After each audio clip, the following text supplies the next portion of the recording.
Que la paix et la bénédiction de Dieu soient sur toi. Assalamu alaikum wa rahmatullah. Au premier rayon de soleil, tout au long du mois de Ramadan, éveillons nos cœurs à travers une sagesse. Ensemble, offrons-nous un moment de réflexion et de sérénité pour illuminer nos journées. Il y a le jeûne du corps et il y a le jeûne de l'âme. Le premier nous apprend la faim. Le second nous apprend la fin de l'orgueil, la fin des rancœurs, la fin des tourments, la fin de ce bruit incessant qui nous empêche d'entendre notre propre cœur. On croit que jeûner, c'est s'abstenir de manger, mais le plus dur est ailleurs. Jeûner, c'est s'abstenir de juger. Ce n'est pas répondre à l'offense par l'offense, c'est ne plus nourrir ses blessures en silence. Le jeûne de l'âme, c'est finalement fermer la bouche pour ouvrir l'âme. C'est accepter de faire taire un peu son ego pour renaître plus haut.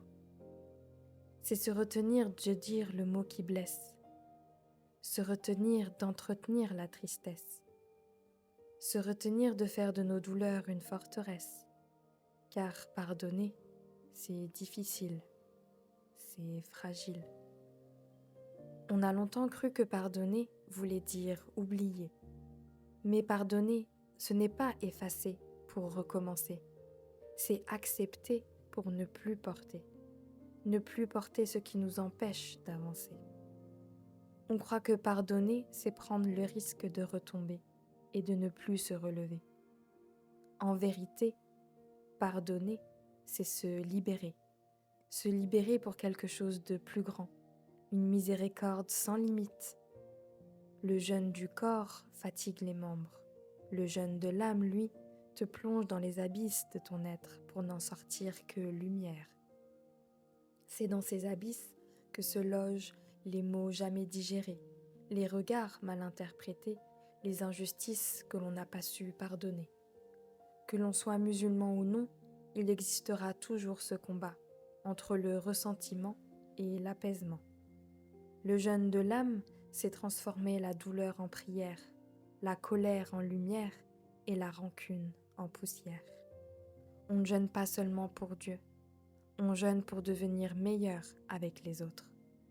Apprendre à se taire quand on pourrait blesser, apprendre à sourire quand on pourrait accuser. Et si, au fond, le vrai miracle de ces jours n'était pas de tenir sans boire, mais de sortir de ce mois meilleur qu'hier, car le jeûne de l'âme n'est pas une privation, mais une élévation. Notre épisode touche à sa fin. On se retrouve demain, si Dieu le veut, pour une nouvelle sagesse. Je te souhaite une journée douce et lumineuse, que la paix et la bénédiction de Dieu soient sur toi.